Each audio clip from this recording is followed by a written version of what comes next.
얼마 전에 이원재 회장님이 전화가 왔어요. 그리고 만났는데 곧 광주 동부 모임에서 또 개척하려는 의도를 가지고 있습니다. 개척은 깜짝 놀랐는데 광주에 가면 월곡동이라고 있어요. 월곡동에 누가 사는 거니 외국에서 온 한국에 들어온 귀화가 아니라 고려인이기 때문에 귀환이라고 해야 되겠죠. 그 사람들이 많이 모여 있어서 그 사람들을 상대로 복음을 전하기 위해서 그래서 이 사무실도 얻고 했는데 지금부터 얼마 전에 또 들어갔더니 갑자기 그냥 수가 확 늘어난 걸 봤대요. 아니 왜 어디서 와서 이렇게 수가 많이 늘어났지 하고 물어봤더니 우크라이나에서 왔대요. 이 전쟁이 일부는 이스라엘로 가는 사람, 한국 정부는 한국으로. 왜 오늘날 우리나라가 조금씩 이렇게 세계적으로 선전하고 있고 그리고 왜 이렇게 부상되는가 했더니 우리도 모르게 이스라엘의 행동을 따라서 하고 있는 거야. 이스라엘의 사람들은 때가 되면 세계 곳곳에 있는 유대인들이 어떻게 있어요? 이스라엘로 예레츠, 이 돌아간다, 귀환한다. 이걸 보고 이제 알리아라고 그러는데요. 이 알리아가 이루어지고 있는 것입니다. 전체적으로 1,200만 이상에서 1,400만까지 헤아리고 있는데 현재 이스라엘 땅에는 950만 명 이상이 들어왔어요. 그런데 우리나라도 거의 못지않게 이제 고려인들이 중앙아시아에서 이번에는 우크라이나에서 많이 들어왔다고 하네요. 그러다 보니까 이 영혼들을 위해서 내가 복음을 전해야 되겠다 해가지고 부부하고 통역자 하나 있는데 구원받았대요. 러시아어를 쓰는 사람인데 셋이 이제 그 장소를 옮겨서 새로운 교회를 세우게 된다라고 얘기를 들었습니다. 이 세계적인 이야기, 우리 성경상에 분명히 이스라엘에 나타나진 그 일들이 우리나라에게도 미친다는 거. 그래서 하나님이 그래서 복을 주시는가 보다라고 생각을 했는데요. 참 뭔가 이상하지 않잖아요? 이상하죠? 마치나 따라하듯이 우리나라도 외국에 널리 퍼져 있어서 전혀 피도 섞이지 않은 사람이 들어와 있는 사람들도 한 200만 넘는다고 하는데 이왕이면 피가 섞인 사람이 와야 좋잖아요. 그죠? 심지어는 남태평양에 있는 태평양에 살고 있는 이런 사람들도 한국 피가 있다 해가지고 들어오고 있어요. 이제 앞으로 좀 기다려 보세요. 이제 아프리카에서 올 테니까. 이제 이렇게 되면 저 백인계에서부터 어디까지요? 아프리카까지 다 한국인의 피가 묻어서 올 것입니다. 이것은 유대인과 우리밖에 없을 것 같아요. 보면서 좀 상당히 흡사하다. 그래서 어떤 사람은 뭐라고 하냐면 없어진 단지파다. 이 얘기를 또 요한계시록에는 12지파 중에서 안 나오는 지파가 단지파거든요. 그런데 놀라운 것은요. 버림받았던 단지파지만 에스겔에 보면 메시아 왕국 때는 놀랍게도 단지파가 회복돼요. 하나님이 찾으시는 거죠. 그래서 어디서 있다 왔는지는 모르겠으나 한국? 어쨌든 여러 가지 생각이 들지만 그런 모습도 범상치 않다. 이스라엘에서 일어나는 그 일이 왜 우리나라도 일어나는가 이렇게 하는 생각이 들어서 그것을 오늘 제목으로 해가지고 왔습니다.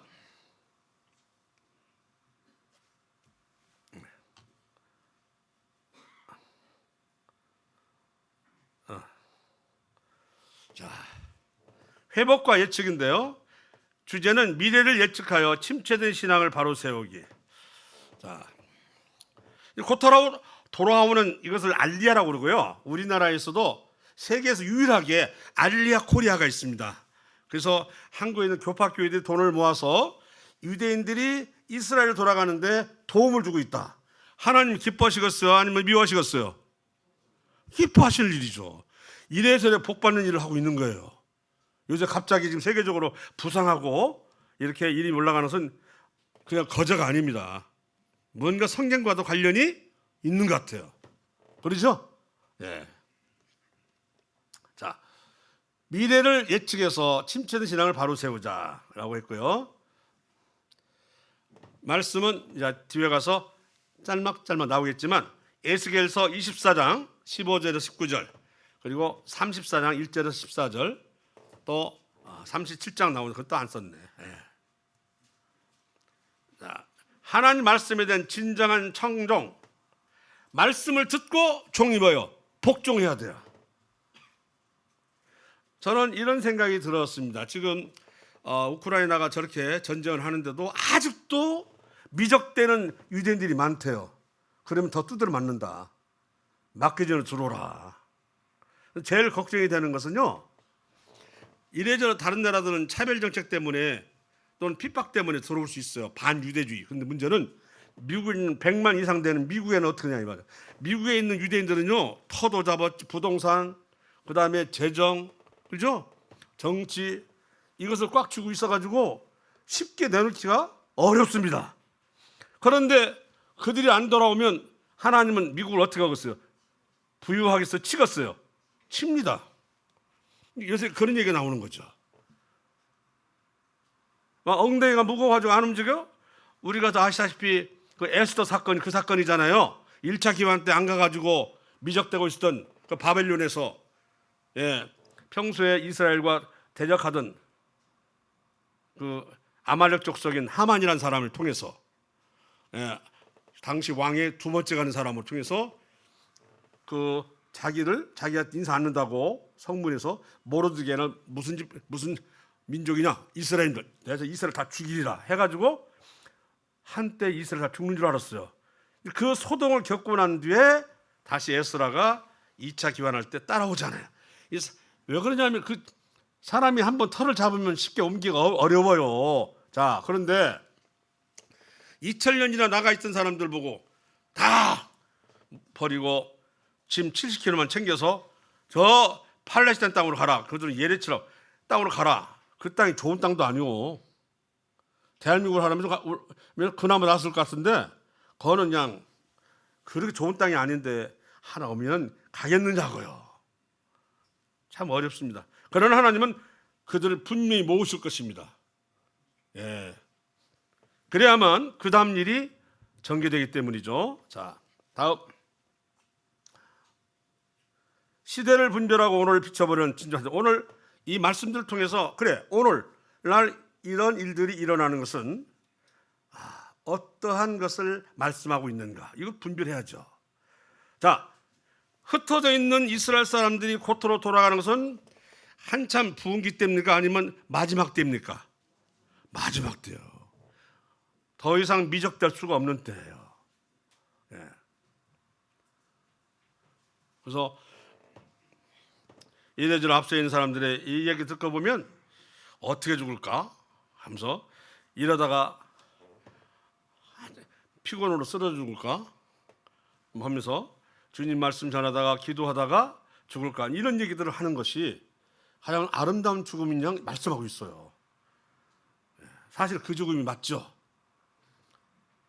복음을 전하다가 아이고 심근경색으로 쓰러진다거나 이런 죽음이 낫겠어요? 아니면 저 롯데월드 가지고 놀이 타다가 그냥 심장마비 죽음, 이게 낫겠어요? 한번 가보세요. 지금 잘 골라야 돼요. 네. 이제는 때가 얼마 남지 않았기 때문에 어떻게 죽는 것이 아름다운 죽음인가, 한 번은 죽게 돼 있으니까요. 예. 이제는 그런 죽음 자체를 좀 고통스러운데 좀 아픈데 하지 마세요. 주님을 하다 죽는 것이 제일 좋은 죽음이에요. 아멘입니까? 아멘이요. 놀이공원 가가지고 그냥 다다다다다 너무 놀래가지고 심장마비 주는 건 참 좋지 않은 죽음이요, 그건. 자, 그 코로나 바이러스도 어떤 사람은 얌전히 잘 되는 사람이 있어요. 그래서 그건 뭐라 하냐면 양호한 아픔이다. 어떤 사람은 그냥 죽어도 후유증이 생겨요. 참 불편한 아픔이죠. 예. 사람마다 좀 다른데요. 자, 시대를 분별하고 언어를 비춰보는 진중한 태도. 이제 때가 되었다. 더 이상 미적거리지 마세요. 천년만년 살 것처럼 하지 마시라고요. 네. 어떻게 죽으면 될까라고 하는 얘기를 이제는 할 때가 되었답니다. 어떻게 살다가 죽을까? 네. 말세 지말. 말세에서도 지말이 뭐예요? 이제 원래 말세 사관이거든요. 이 성경 처음부터 회개하라. 천국이 가까웠느니라. 그때 다 회개했으면 그 뒤에 신약 성경은 어떻게 돼요? 있어요, 없어요? 다 유대인들 올라갔으면 어떻게 될까요?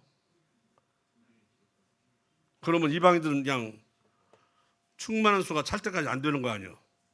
그러나 일단은 다 회개했으면 그들은 구원 받는 거죠. 이제 그것이 안 돼서, 그래서 이방인까지, 그래서 유대인에게만 해당됐던 구원과 약속이 이제는 예수님이 십자가 달려 돌아가심으로 유대인과 우리 사이에 담을 벌였어. 담을 헐었어요. 그래서 유대인이 받는 구원과 약속을 우리도 받을 수가 있게 된 것입니다. 그래서 우리는 유대인을 보면 앞날을 예측할 수 있고, 그래서 유대인을 우리가 도우면 아마 우리도 도움을 받을 것이다. 그때 그 7년 환란 때 이방인들이 구원받는 방법은 바로 그런 유대인들을 숨겨주거나, 그죠? 도와주거나 붙들거나 했을 때 그 사람도 따라 천년왕국에 들어가서 있을 것이다. 이렇게 분별하거든요. 근데 막 앞질러서 막 가서 고발하고 이르고, 그건 뭐 지옥행이지. 볼 것도 없이. 자, 말세지만을 깨달아 알고요. 정체된 신앙. 그동안 2년여 동안 좀 힘들었잖아요. 뭘 열심히 내고 싶어도 잘 안 되었고, 모임 자체가 원활하게 잘 이루어지지 않았기 때문에 어딘지 모르게 좀 사는데도 불편했고, 사람과 사람 만나서 서로 활발하게 교제하다는 그것도 잘 안 됐죠. 그러다 보니까 신앙 자체도 뭐랄까 침체됐을까요? 벗어나서 이제는 적극적인 대비가 필요하다. 이런 것들을 보면 동편에 바람 불면 바람 불면 그건 뭐요? 사막 바람이 분다든지 뭐 이런 얘기 있잖아요. 천기를 보고 안다고잖아요. 성경 말씀 나와 있죠. 자, 의지를 가지고 이제는 실천해 나갈 차례입니다. 자, 하나님 말씀에 대한 관심과 청정 해가지고 드디어 이제 에스겔서에 나와 있는 말씀을 보겠습니다. 여호와의 말씀이 또 내게 임하여 이르시되, 인자야, 내가 네 눈에 기뻐하는 것을 한번 쳐서 빼앗으리니 너는 슬퍼하거나 울거나 눈물을 흘리거나 하지 말며. 혹시 아십니까? 인자는 누구죠? 에스겔입니다. 인자가 기뻐하는 것이 뭘까요? 맞습니다. 아내, 부인입니다. 친다고 하는 것은 죽인다는 거예요. 그런데 슬퍼하거나 울거나 눈물 흘리거나 하지 말라. 참 독한 얘기죠. 어떻게 보면 인성을 포기하라 그 말이잖아요. 그죠? 하나님이 어떻게 이렇게 당신이 차면상 닮게 만들어 놓고 인성을 포기한다. 자, 죽은 자들을 위하여 슬퍼하지 말고 조용히 탄식하며 수건으로 머리를 동이고 발에 신을 신고 입술을 가리지 말고 사람이 초상집에서 먹는 음식물을 먹지 말라 하신지라. 이 말은 장사를 지내라 지내지 말라. 지내지 말라는 거예요. 내가 아침에 백성에게 말하였더니 저녁에 내 아내가 죽었으므로 아침에 내가 받은 명령대로 행하며, 그 명령이 뭐예요? 조금도 슬퍼하거나 울지 말고 장례도 치르지 말라는 거예요. 근데 아시다시피 에스겔은 보통 사람이 아니에요. 이미 이스라엘 사람이 인정하거나 않거나 그는 이스라엘 지도자예요. 그래 안 그래요? 지도자고 하나님의 대언자잖아요. 그런데 그때 백성이 이렇게 말했어. 내게 이르되 네가 행하는 이 일이 우리와 무슨 상관이 있는지 너는 우리에게 말하지 아니하겠느냐 하므로 내가 그들에게 대답하기를 여호와의 말씀이 내게 임하여 이르시되.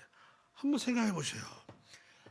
우리 하나님의 입장을 누구보다도 잘 대언하시며 그 어려운 속에서도 핍박이 예고되는 속에서도 그냥 심판이면 심판, 경고면 경고를 그대로 전하는 자인데 상을 줘도 부족할 텐데 아내를 죽이는 거예요.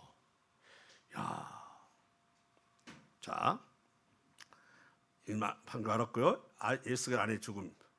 자, 에스겔 하나님 대언자로서 아내의 죽음은 이스라엘 백성에 대한 하나의 중요한 진리를 전달하기 위한 섭리라고 하는 것입니다. 아니, 사람을 죽여서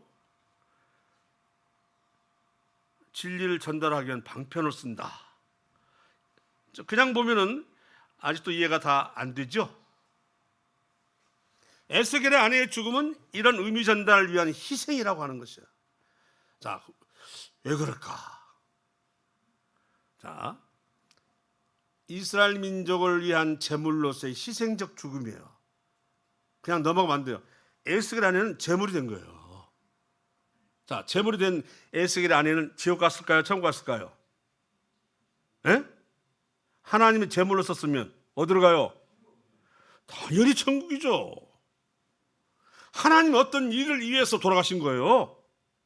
그녀가 무슨 음행을 했거나 범죄에서 돌아가신 게 아니고 하나님이 어떤 영광을 드러내기 위해서 한 사람의 죽음을 희생했다고 하는 거예요. 이런 죽음을 애도하면 안 된다는 거죠.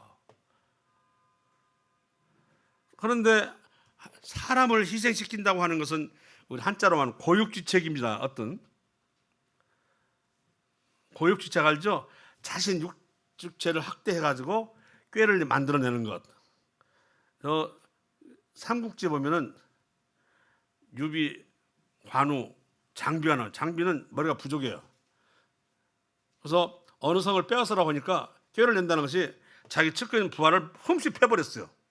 하고는 막 붕대로 다 감아가지고 목발을 짚고 빼앗고자 하는 성으로 보내버렸어요. 그러니까 그 성에서 너 왜 이렇게 됐냐? 당연히 알다시피 내가 장비를 열심히 싸웠는데 나를 갖다가 뭐 하나 잘못했다고 이렇게 두들겨 패가지고 했으니 내가 어찌 그분 밑에 있겠습니까? 해가지고 이제 들어가서 그들을 속이고 꾀를 쓰는데 밤에 몰래 문을 여는 거예요. 자, 꾀를 내도 꼭 이럴 꾀. 누구 그냥 미치도록 때려놓고 가서 꾀를 쓰는 거 고육지책이잖아요. 자, 왜 하나님이 이렇게 했을까? 에스겔 아내의 죽음은 백성들의 관심을 끄는 중요한 도구이며 하나님의 자해 행위와 다름없다. 얼마나 무언가를 전하고 싶은데 그게 안 되기 때문에 아침에 내 아내는 분명히 저녁에 죽는다. 나는 절대로 울지 않을 것이다. 눈물도 안 흘릴 것이다. 애국하는 사람도 없을 것이다. 장사도 안 지를 것이다. 했어. 그런데 설마 그랬는데 진짜로 아내가 죽었는데 그냥 전혀 낯빛을 변하지 않고 그대로 하는 거예요. 이 일이 뭐야? 너 지금 우리에게 무엇을 전하고 싶어 하는 거야? 지금 제 방금 말씀 속에서 하나님 의도를 읽을 수 있나요? 아니, 네가 무엇을 말하고자 하는 거야? 왜 어찌 이런 일을 하는 거야? 더군다나 가까운 아내가 죽었는데 그렇게 할 수 있어? 하는, 자, 하나님이 이렇게 독하게 쓸 수밖에 없는 이유가 뭐냐? 에스겔 선지자가 수많은 예언을 해도 비유로 이스라엘 백성들을 깨닫게 하려고 했어도 관심을 가지잖아요. 숱하게 애치고 말씀해도 콧방귀. 지금 바벨론 포로로 끌려왔으면 아이고 내가 뭐 때문에 끌려왔구나. 아이고 거기서 우상을 섬기다 끌려왔구나. 하나님 말씀을 어기고 순종치 않으라 끌려왔구나. 이런 것이 아니라 내가 뭐 잘못했는데 여기까지 왔어. 사람이란 그런 거라니까요. 내가 뭘 얼마나 잘못했다고 왜 이렇게 남은 나라에 와가지고 이런 대접을 받는 거예요. 노예 취급받고. 그 포로들의 마음이 그런 마음이요. 그런 마음. 그러니 에스겔이 아무리 얘기해도 귀를 들어요, 안 들어요? 안 듣는 거죠. 안 듣는 거요. 그러니 하나님이 극단의 방법을 쓰신 거야. 에스겔 보고 네 아내를 아침에 내 한 말 전하라. 네 아내는 죽는다. 이렇게 한 거죠. 아내의 죽음을 예고하는 거 봤어요? 그리고 죽어. 사람들 얼마나 놀랬겠어요. 에스겔 아내가 예고한 대로 죽음으로써 비로소 놀려 귀를 기울여. 그거요. 이 말씀을 들어라. 어떤 방법이 좋을까? 이 관심을 확 모으는 거, 주의를 집중시키는 방법. 에스겔아는 그것 때문에 돌아가셨어요. 당시 이스라엘 사람들 얼마나, 이거 누가복음 7장 32절에 나올 말씀 있죠. 우리가 어린아이들이 장태에 앉아서 서로를 바라보고 우리가 피리를 부르는데 너희가 춤추지 않냐고. 우리가 막 울어도 너희가 함께 따라 울지 않는구나. 이런 말씀 있어요, 없어요? 있죠. 사람의 말이 그렇다면 그런다고 인정하지만 하나님 말씀조차도 듣지를 않는 이런 포로 생활하고 있는 이스라엘 사람들에게 하나님께서는 한 여인의 죽음을 통해서 그들이 깜짝 놀라가지고 그래 무엇을 말하려고 그래 하고 관심을 끌게 했던 것이 이 죽음입니다. 그런데 이제 사람들이 어떻게 그럴 수 있느냐. 당시 남유다 백성들의 강팍한 신앙이 그였고요. 그래서 그들 끌려갔죠.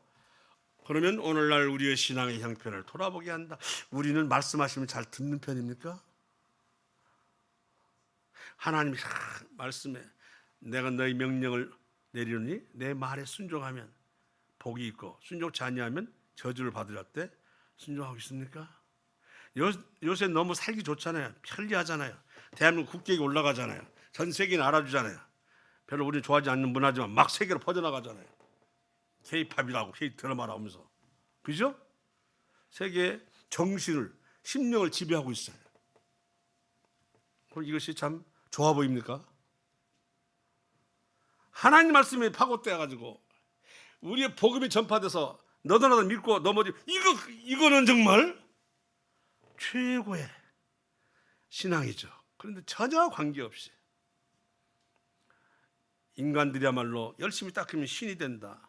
너 자신이 중요하다. 이렇게 가르치는 것, 신본주의가 아니라 인본주의 같은 것. 자, 에스겔 아내의 죽음에 대한 야속과 항의가 있을 수 있습니다. 어떻게 그럴 수 있냐? 그런 문제는 어떻게 살다 죽는가가 중요해요. 이 한 줄로 나와 있을지언정 에스겔의 아내는 하나님의 일을 위해서 죽은 거예요. 아멘이죠? 하나님의 일을 위해서. 비로소 백성들이 눈을 돌려서 바라보게 되고 비로소 귀를 열어서 듣게 되는 거. 이에서 에스겔 아내는 희생을 했지만 이건 희생이 아니라 하나님 향한 뭡니까? 헌신. 자신의 몸을 뭐 했어요? 드렸다고 하는 거예요. 자, 그럼 이 죽음이 그냥 아이고 더 살아서 좋지. 빨리 죽었구나. 개죽음이다. 하십니까? 천만에요. 하나님 일을 위해서 돌아가신 거예요. 우리가 어떻게 죽냐에 대해서 일반 사람 생각같이 죽으면 안 된다니까요.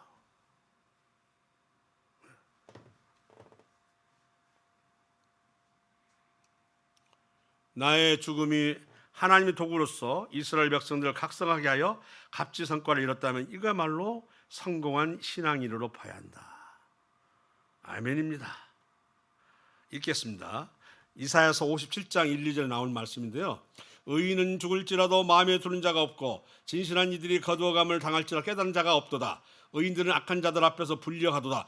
그들은 뭐라고 했어요? 그들은 평안에 들어간다니. 바른 길로 가는 자들은 그들의 침상에서 편히 쉬리라. 에스겔의 아내는 편히 쉬어요, 안 쉬어요? 편히 쉬죠. 우리 육체가 하나님을 위해서 고달프게 죽을수록 그의 영혼은 하늘나라에서 어떻게 해요? 편히 쉬는 거예요. 이해가시죠? 네. 조금씩 우리가 육체에 대해서도 중요하죠. 우리가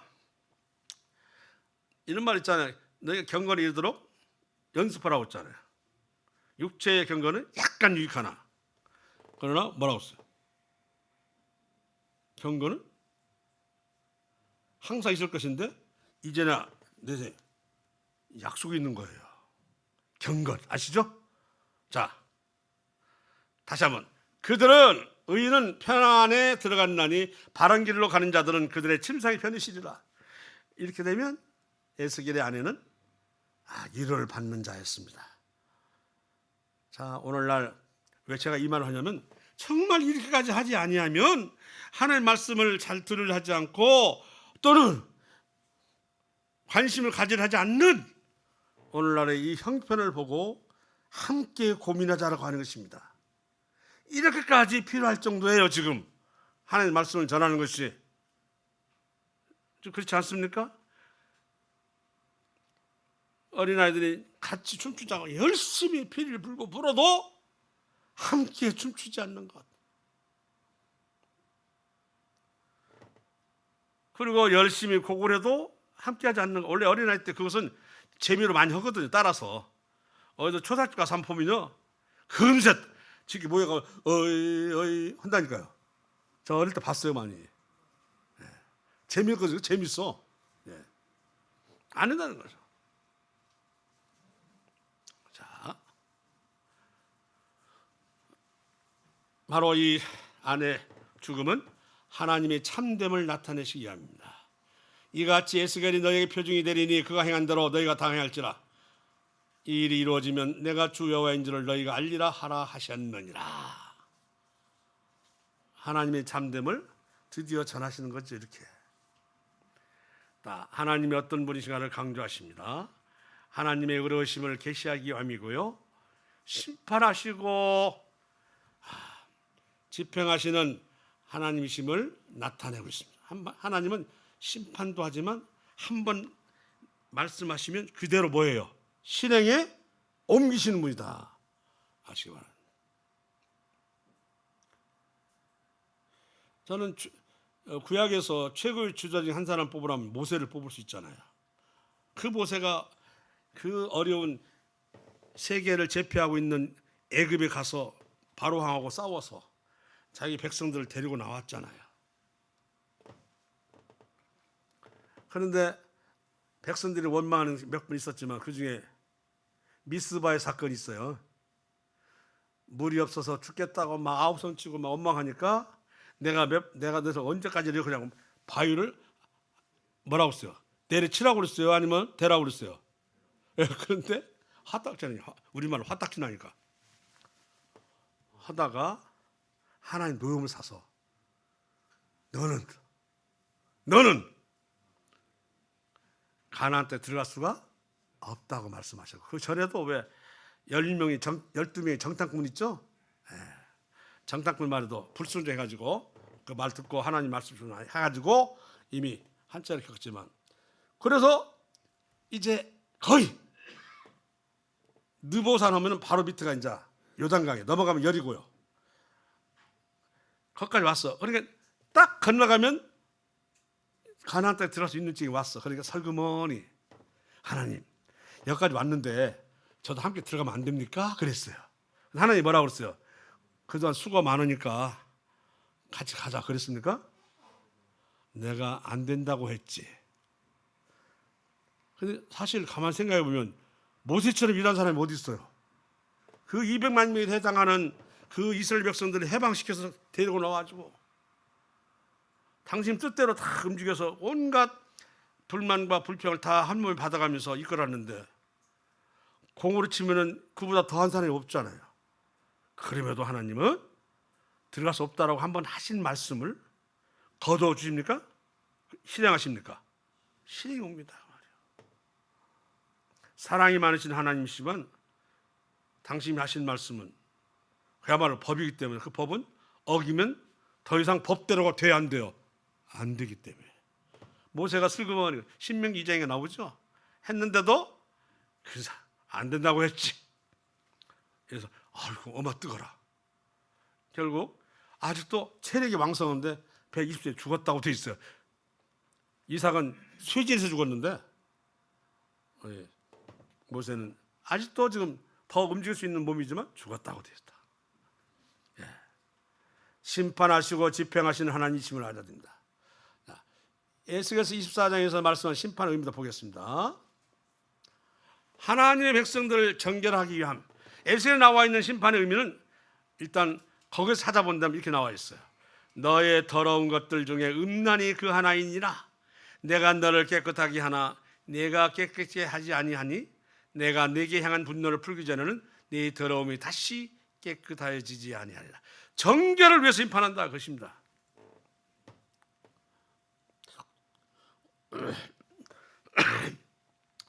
오늘날의 인간을 향한 편리성이랄지 또는 인간의 마음을 울려주는 그런 문화랄지 또 인간의 마음을 빼앗는 여러 가지 아름다운 것들이 널려 있습니다. 그런데 그것이 어쩌면 대부분이 하나님 말씀과는 함께 가는 것이 아니라 되게 뭐예요? 대조로 움직여요. 그죠? 세상의 아름다운 것들, 세상의 편리한 것들, 우리가 즐기는 많은 문화들이 하나님 말씀과는 반대되는 경우가 대부분이에요. 거기에 혹 빠지면 음란이 되는 거죠. 그리고 더럽다고 합니다. 더럽다고. 이것을 심판을 통해서 정결하게 한다. 다음, 징계하는 이유. 우리의 더러움과 추악함을 미룰 수 없다는 의미. 더 이상 두고 볼 수 없다. 하나님의 간섭과 다루심을 통해 자기 백성들을 정결케 하기 위함. 하나님 이거예요. 정결케 하기 위함이죠. 그냥 뭐 쓸데없어서 괴롭히려고 하는 게 아니라 당신이 너무나 거룩하고 정결하기 때문에 당신을 따르는 백성들하고 이렇게 하기를 원하는 거예요. 왜냐하면 그것이 진리이기 때문에. 그냥 세상적으로 눈을 보면 그냥 너무나 답답한 것 같고 옥죄인 것 같고 죄악관 같지만 그 영혼이라고 하는 것을 영생에 두고 생각한다면 그것은 잠깐이요. 그 잠깐 때문에 뭘 망치는 거예요? 잘못하면 영생을 망친다 그 말이에요. 영생을. 그 영생을 볼 수 있는 분은 우리가 아니에요. 누구예요? 하나님이시기 때문에 우린 잠깐을 가지고서 사는 거예요. 하고 자기 눈과 자기 마음이 딱 두고서 이게 좋은데? 편한데? 아름다운데? 뭐 이렇게 하는 풍족한데. 하지만 거기에 빠지면 음란이라는 것이에요. 음란. 그래서 간섭하고 다루셔서 정결하게 한다. 하나님 심판함으로써 역사 속에 개입하시는 거예요. 성도에게는 개입하시는 거죠. 이스라엘 백성에 개입하시는 부분은 바로 오늘도 우리를 개입하시고 당신의 흠없고 티없는 그죠? 하나님의 거룩함, 그리고 영광스러운 교회가 세워지도록 이끌어간다고 되어 있습니다. 네.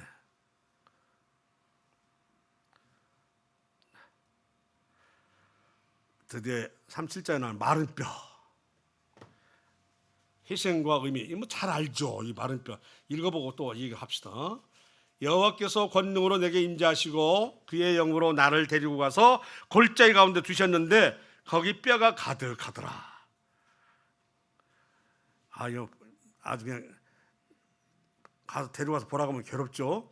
나를 그 뼈 사방으로 지나가게 하시기로 본즉 그 골짜기 지면에 뼈가 힘이 많고 아주 말랐더라. 그가 내게 이르시되 인자야 이 뼈들이 능히 살 수 있겠느냐 하시기로 내가 대답하되 주 여호와여 주께서 하시나이다. 아주 지혜롭게 대답했네요. 내가 어찌 알겠습니까 하면 약간 무지한 자가 되고 그렇습니다면 성급한 자가 되고. 자, 주 여호와께서 이 뼈들에게 이같이 말씀하시기를 내가 생기를 너희에게 들어가게 하리니 너희가 살아나리라. 너희 위에 힘줄을 두고 살을 입히고 가죽으로 덮고 너희 속에 생기를 넣으리니 너희가 살아나리라. 또 내가 여호와인 줄 너희가 알리라 하셨다 하라. 내가 또 보니 그 뼈에 힘줄이 생기고 살이 오르며 그 위에 가죽이 덮이나 그 속에 생기는 없더라. 아니, 자, 뼈대는 생겼는데 생기가 없으면 그 마네킹이요. 뭔 말인지 알겠죠? 사람 모양을 만들었는데 생기가 없으면 뭔 상태예요? 동상이나 마네킹 상태죠. 자, 또 내게 이르시되 인자야 너는 생기를 향하여 대언하라. 생기에게 대언하 이르기를 주 여호와께서 이같이 말씀하시기를 생기야 사방에서부터 와서 이 죽음을 당한 자에게 불어서 살아나게 하라 하셨다 하라. 그들이 곧 살아나서 일어나 섰는데 극히 큰 군대더라. 또 내게 이르시되 인자야 이 뼈들은 이스라엘 온 족속이라 그들이 이르기를 우리의 뼈들이 말랐고 우리의 소망이 없어졌으니 우리는 다 멸절되었다 하느니라. 이제 뼈가 뭔 줄 알겠네요. 죽어 없어진 거요. 소망도 없고. 이 상태를 뼈라고 하는데요. 그러므로 너는 대언하여 그들에게 이르기를 주 여호와께서 이같이 말씀하시기를 내 백성들아 내가 너희 무덤을 열고 너희로 거기에서 나오게 하고 이스라엘 땅으로 들어가게 하리라. 내가 또 내 영을 너희 속에 두어 너희가 살아나게 하고 내가 또 너희를 너희 고국 땅에 두리니 나 여호와가 이 일을 말하고 이런 줄을 너희가 알리라. 여호와의 말씀이니라. 자, 마른 뼈들에 관해서 그 부활인데 회복인데 문답으로 표현했어요. 그리고는 이를 보고 자아를 들여다보고 인식하고 고찰해보라 하는 뜻이에요. 단순히 이스라엘 백성들이 이제 때가 됐으니 흩어져 있는 사방에 살고 있는 이스라엘들아 돌아가라 하는 이것으로 끝난 것인지 오늘날 우리가 마른 뼈같이 되지 않았는지, 그런데도 불구하고 하나님께서 우리를 마른 뼈를 다시 살을 또 힘줄을 줘서 살아나게 하시는지 이것을 함께 생각하라 그 말입니다. 이스라엘만 생각하지 마시고. 그러기에 너무 길게 우리가 정체된 삶을 살았어요. 2년이 길잖아요. 마른 뼈들의 회복은 무엇을 의미하는가? 즉 기적을 바라여 부활케 하시는 하나님. 우리 신앙은 무슨 신앙이에요? 부활신앙이에요. 부활신앙. 우리가 구원을 받고 영생을 얻는 여기는 다시 부활이라는 말이 이루어지지 않으면 아무런 의미가 없어요. 부활신앙이에요. 지금은 땅의 형체를 가지지만 이제는 뭐예요? 하늘의 형상을 갖기 위해서는 죽을 몸이 죽지 않을 몸으로, 썩을 몸이 썩지 않을 몸으로 이렇게 됐을 때 드디어 우리는 땅의 형체에서 하늘의 형상을 가진 자가 됩니다. 그랬을 때 우리가 뭐 할 때 올라갈 수 있어요? 휴거할 때 올라가세요. 이대로는 못 올라가요. 그래 안 그래요? 변화돼야 돼요.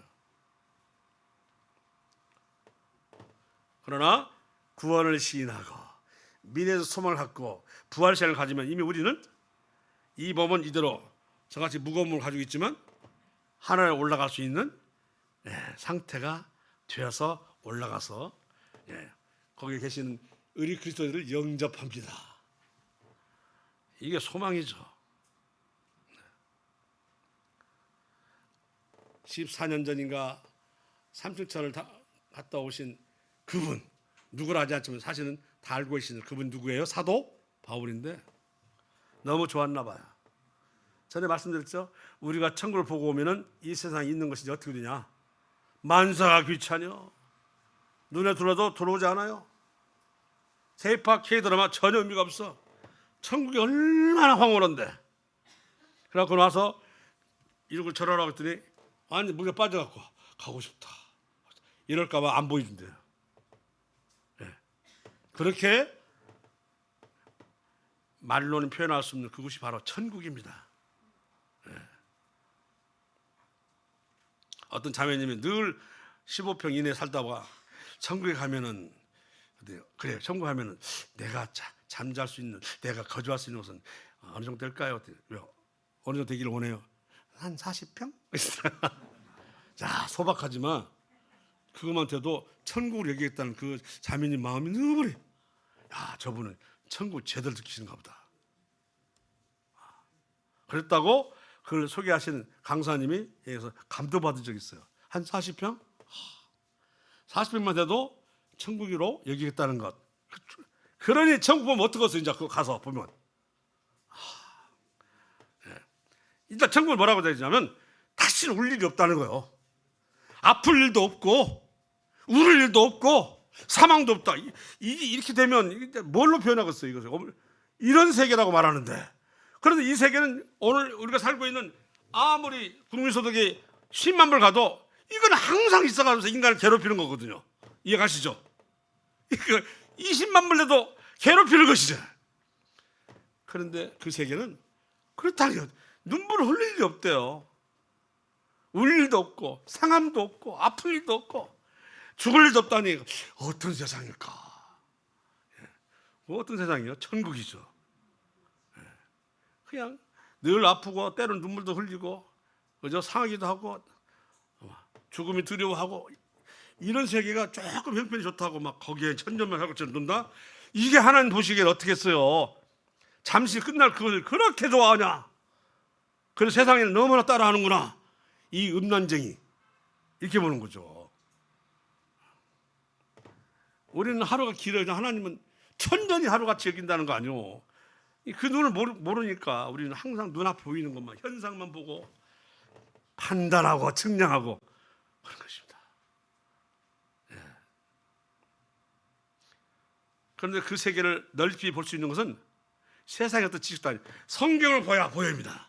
성경을 봐야 천국도 보이고 성경을 봐야 천국의 삶이 보이고 아멘이시죠? 왜? 이런 세계는 어디에서만 표현되어 있어요? 성경에서만 표현되어 있으니까. 죽음 이후에는 이 세상 무슨 책이 있어요? 없어요.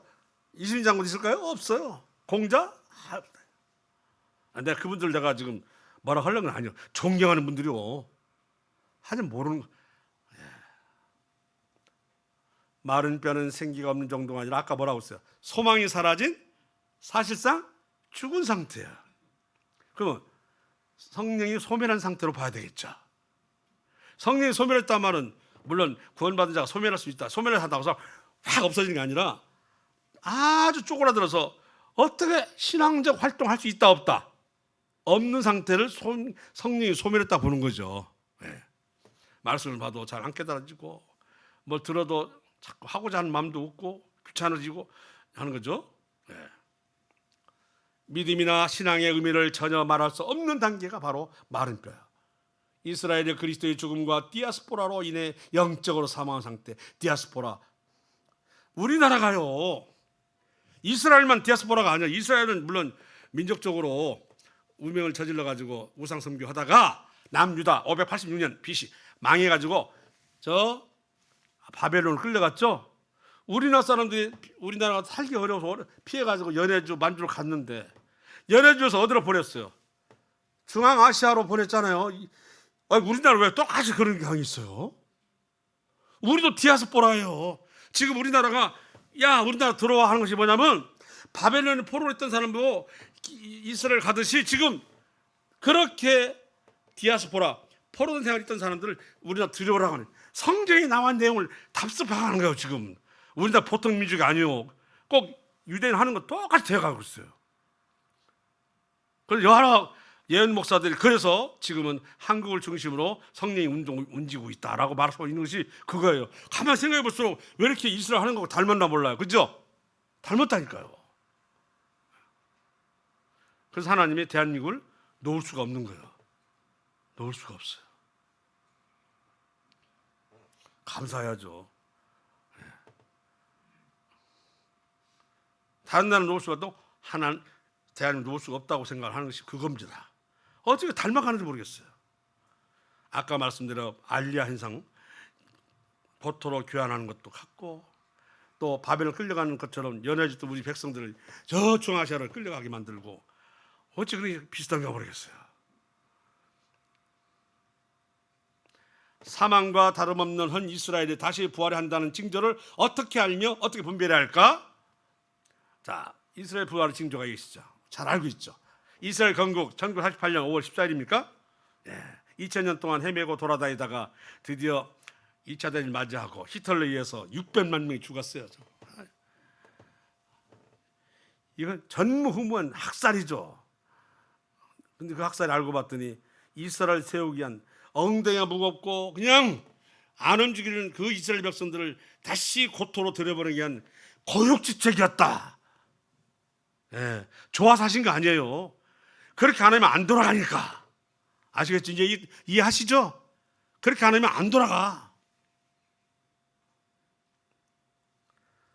무화과 나무의 비유를 배워라. 이스라엘 상징하죠? 그 가지가 연하해지고 잎사귀를 내면 여름이 가까운 줄 알아.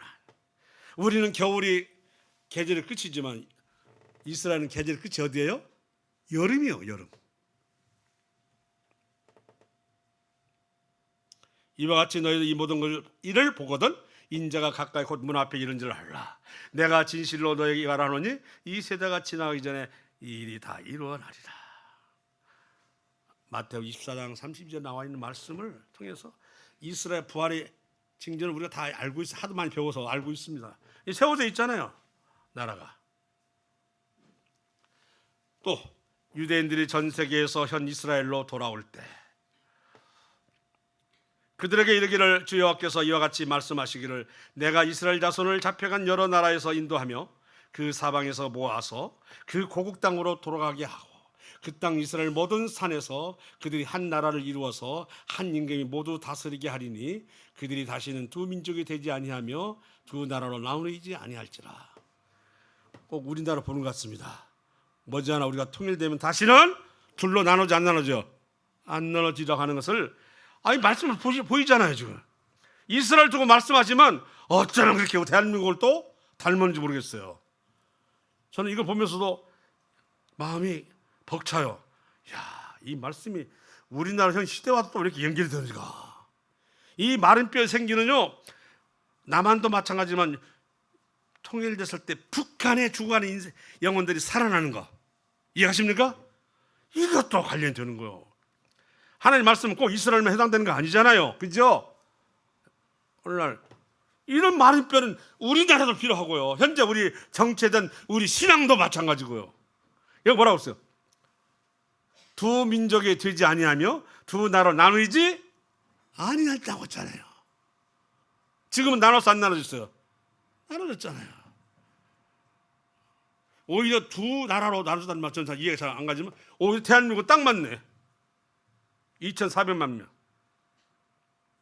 그래요. 그러니 이제 다 통일시킨 뒤에 주의 복음으로 아마 개종시키려는가 보죠. 그러니까 대한민국 오라. 와, 거기서 못 들으니까 대한민국 오라 이거. 오면 통일되기 무섭게 뭘로? 주의 복음이 막 들어가니까. 지금 그렇게 지금 배우는 사람들 교파교적 우주고 지금 한두 사람이 아니에요. 예? 이러다가 잘못하면 선교사까지 들어올까 싶어요. 선교사까지. 아이고 피도 안 섞여 너보다 내가 우리나라 피 섞인 내 북한 가야 되겠다. 이러면 안 되겠지만 그만큼 지금 마지막 남은 나 보세요. 두 민족이 되지 아니하며 두 나라 나누지 아니 불러전입니다. 하여튼 너무 닮았어요. 그 나라 정체도 그러더라고요. 피 섞이지 않은 다른 사람들을 우리나라 들여오느니 이런 고려인들 이런 사람 들여오겠다는 거죠.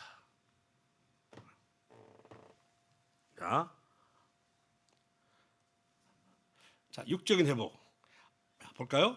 그러므로 너는 대언하여 그들에게 이르기를 주 여호와께서 이같이 말씀하시기를 내 백성들아 내가 너희 무덤을 열고 너희로 거기에서 나오게 하고 이스라엘 땅으로 들어가게 하리라. 내 백성들아 내가 너희 무덤을 열고 너희로 거기에 나와서 나오게 한즉 너희는 내가 여호와인 줄을 알리라. 1차는 옛적 바벨론 무덤을 바벨론이라고 하죠. 포로에서 70년 포로죠. 예루살렘 귀환하기. 자, 그들에게 이르기를 주 여호와께서 이같이 말씀하시니 내가 이스라엘 자손을 합하간 여러 나라 인도하며 사방에서 모아서 아까는 바벨론에서 가요. 그러나 2차는 오늘날 어디서 와요? 사방에서 와요. 1차는 바벨론에서 가. 틀리죠? 네, 지역이. 이제는 다 흩어져 있어. 사방에서 오는 것은 옛적이요 현재요? 예? 현재요. 1차 기환은 옛적 바벨론에서, 지금은 현재예요. 온갖 세상에 널려있는 이스라엘 백성들 유대인들이 사방에서 모아서 포국 땅으로 돌아가게 하고, 그래서 우리도 고려인들이 돌아오게 하고. 앞서 말했지만 갑자기 생각이 드는 것은 우리 분들 자꾸 모아드리는 이유는 우리나라에 대해서도 어떤 역사가 있을 것 같다라는 생각이 드는 거예요. 2차는 성전 파괴 후 2000년 동안 곧 쭉 방랑 생활하다가 고토로 귀환하기가 되겠습니다. 자, 알리아신 아까 말씀드렸죠? 아까도 했지만 아이고 우크라이나에서도 좀 많이 산다는 지역이 돈바스 지역과 크림반도래요. 제일 먼저 그냥 러시아에게 침략을 당해가지고 곤혹을 치는 그죠. 그 사람들이 먼저 돌아왔어요. 안 오니까. 왜냐하면 우크라이나는 땅이 기름져요. 그래서 비료를 안 쓰고 약을 안 써요. 네. 밀을 먹는, 즉 빵 문화를 가진 민족들이 지금 우크라이나가 전쟁통으로 인해서 이제 파종도 못했어요. 여기에 영향을 미치려고 20여 개국은 앞으로 이제 아사자가 나올 거랍니다. 우리나라는 쌀이 아니기 때문에 밀가루 안 쓰기 때문에, 아닌가? 쓰는데 쌀이 있기 때문에 그나마 괜찮은데, 예. 벌써 지금 뭐 폭동이 일어나는 나라도 있어요. 그 괜찮다고 생각하는 이집트도 빵 때문에 하다 보니 어느 정도면 인도에서 밀가루 준다고 하잖아요. 얻을 데가 없다니까, 얻을 데가. 그래서 올해 연말에 가서는 이제 어떤 소리가 들려올지, 지금 참 잠옷 어려움이 되는데요. 그나마 우리는 잘 살기 때문에 그나마 우리는 굶주리지 않을 거라 생각하지만 못 사는 나라는 어쩔 수 없잖아요. 돈 없으니 못 사니까. 자, 하나님께서는 이스라엘 민족이 온전히 회복하고 정치적으로도 자주성을 갖기를 원하심, 내가 너희를 여러 나라 가운데서 인도해내고 여러 민족 가운데서 모아 데리고 고국 땅에 들어가서, 에스겔 36장 얘기했어요. 자, 하지만 하나님은 더욱 중요시하는 것. 자, 마른 뼈에다가 살을 붙이고 힘줄을 주는 것이 다냐? 아니죠. 이건 소생하는 방법의 일부는 맞지만 전부는 아니야. 거기는 뭐가 있어야 돼요? 생기라는 성령이 있어야 돼요. 성령이. 자, 영적인 회복 보세요. 자, 이건 같이 읽기를 바랍니다. 같이 읽을까요? 시작. 또 새 영을 너희 속에 두고 새 마음을 너희에게 주되 너희 육신에서 굳은 마음 제거하고 부드러운 마음을 줄 것이며. 이제 우리가 새 영이 성령님이잖아요. 우리가 혹시라도 하나님께 대한 굳은 마음이 있다면 부드러운 마음을 가져야 돼요. 하나님 잘못했습니다. 제가 한눈을 팔았습니다. 저는 소망이 이 땅이 아니고 하늘입니다. 왜 우리가 신이죠? 왜 구원받은 자가 신입니까? 신이라 했잖아요. 왜? 뭘 보고 신이라고 그래요? 영원히 죽지 아니하니까요. 영원히 죽지 아니하면서 신밖에 없거든요. 그래서 우리 보고 신의 품성, 신명기에서는 주의 율법을 받고 순종하는 자를 뭐라고 그래요? 신이라지 않더냐. 신이요. 영생이 하기 때문에 신이 된 거예요. 신. 다른 게 아니고요. 영생. 영원히 죽지 않는다. 단순히 육신적 회복을 원한다기보다는 이스라엘 영적 회복에 있는 것 같습니다. 하나님을 바로 깨닫고 하나님과 바른 관계를 맺고 하나님을 찾고 만나며 붙들고 우리하는 삶을, 지금 하나님 없이도 잘 살고 있잖아요. 바쁘다는 핑계대고 하나님 잊어버리고 살고, 바쁘다는 핑계로 기도도 잘 않고, 바쁘다는 핑계로 말씀도 잘 안 읽고, 바쁘다는 핑계로 연구도 않고 묵상도 않고 그냥 혼자 지략으로 사는 것처럼 살잖아요. 문제가 있는 거예요. 이게 굳은 마음이요. 이게 잘 사는 게 아니에요. 지금 굳었어요. 성령이 없이 움직이는 건 굳은 마음이요. 성령이 오시면 부드러운 마음이 된다. 하나님 음성이 들리고 천국이 열리고, 어떻게 살아야 되지? 하고 열리는데 세상에 취해가지고 있으면 이미 굳어진 마음이에요. 이게 다른 게 아니에요. 그걸 보고 하나님 음란이라고 말하고 있어요. 예. 그 역사적으로 보면요, 요시야 왕 때는 종교 개혁 때문에 사람들 삶이 아주 단조로웠대요. 그리고 건박했어요. 검소하고. 예. 근데 문하세 때는요, 1월 성신 섬기면서 엄청나게 막 경제가 막 활발. 왜? 아수를 붙잡고 돈벌이 했다는 거요. 이게 막 온갖 것이 들어와서 생활은 아주 풍족했는데 영혼은 아주 땅으로 떨어졌어요. 문하세 그 뒤에 보면 백성들이요, 요시야 왕 때를 바라는 게 아니요, 문하세 왕 때를 바라고 있잖아요. 1월 성신 섬겨가지고 하늘 영화할 때가 좋았는데 이렇게 말하잖아요. 요시야 왕 때 종교개혁 해가지고 하나 섬기들, 그것은 너무 살기가 뭐라고, 아이고 단조롭고 별로 그렇게 풍족하지 않았다라고 생각하는 거예요. 그러나 하나님은 요시야 왕을 높이 사요, 문하세 왕을 높이 사요. 그렇죠. 이거 아셔야 돼요. 지금 우리가 생활이 편리하고 넉넉하고 지금 이 자체가 지금 신앙적이라고 천만이에요. 지금 문화세적인 거예요. 지금 이해가시죠? 문화수적인 것이라고요. 우리는 세상이 원하는 바를 그대로 따라가면 이건 음란이라고요.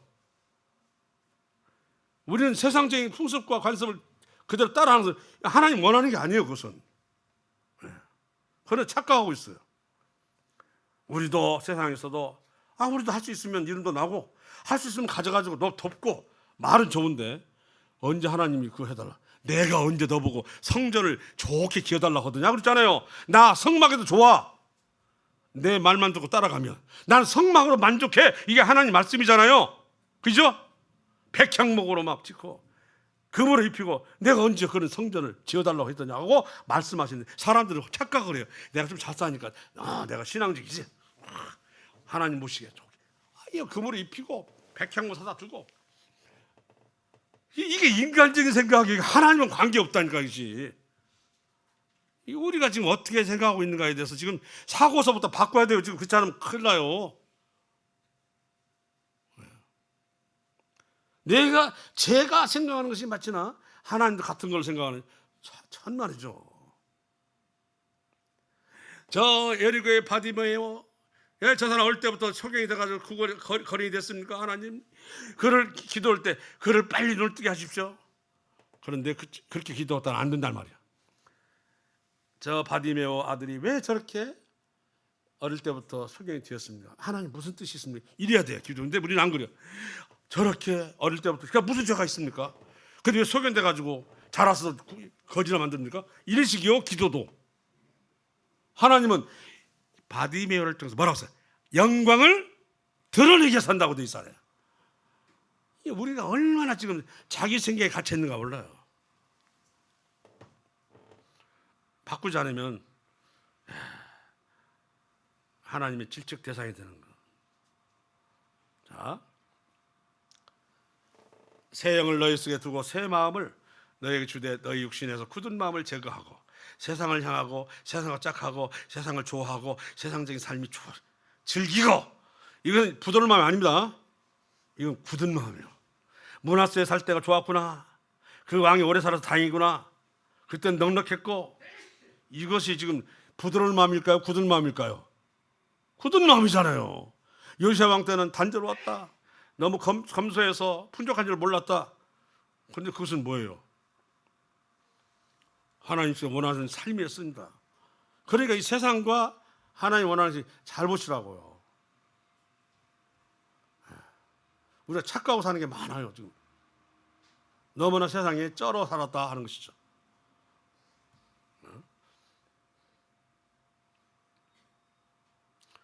어제 어떤 사역자가 아이도 만나가지고 또 막 하루 종일 그냥 복음을 전했는데 피곤해 쓰러져 죽었다. 이게 쓰러질 정도 피곤하대. 하면서 거기서 어떤 대단히 피곤한 줄 느꼈더니 아니라 그 삶을 고된 전하다가 죽으면 된다라는 생각에 또 한 번 감동을 받았어요. 그렇게 살다 죽는다는 거죠. 네. 그래서 우리가 볼 때는 참 재미없이 살잖아요. 그죠? 세상이 이렇게 좋아졌는데 왜 그렇게 살아? 늘 쫓기듯이 그냥 만나가지고 그냥 영혼 잘 돌이키지도 않는 영혼을 붙잡고 막 흔들고 기도하고. 그냥 아니에요. 하나님은 그 삶을 그렇게 좋아하셔요. 그 삶이 부드러운 마음이에요. 세상적으로 그냥 넉넉해가지고 잘 놀러다니고 잘 그러죠? 즐기고 이건 굳은 마음이에요. 항상 우리가 착각하고 살고 있어요. 자, 마지막 하겠습니다. 지금 오늘 빨리 끝내려고 했던 텐데 오늘 저 어버이날 꽃 하는 행사하겠습니다. 교훈입니다. 같이 읽고 끝냅시다. 시작. 하나님은 당신의 외적인 삶, 즉 육신과 정욕을 따르는 삶보다 생명의 근원이신 하나님을 올바르게 깨닫고 하나님과 바른 관계 속에서 하나님을 기쁘시게 해드리는 삶인 영적인 삶이 더 깊은 관심을 갖고 싶어 하신다. 아멘. 아멘입니다. 누가 그러더라고. 그 하살자 세상이 고달플수록 우리가 고달플수록 하늘이 가까운 거야. 편할수록 멀어지고. 그 말도 깜짝 놀랐어. 이해가시죠? 하나님보다 고달플수록 하늘은 가까워져. 편할수록 하늘이 뭐요? 멀어져. 이제 조금 이해가시죠? 그게. 네. 자, 그럼 기도하고 기도하고 그래?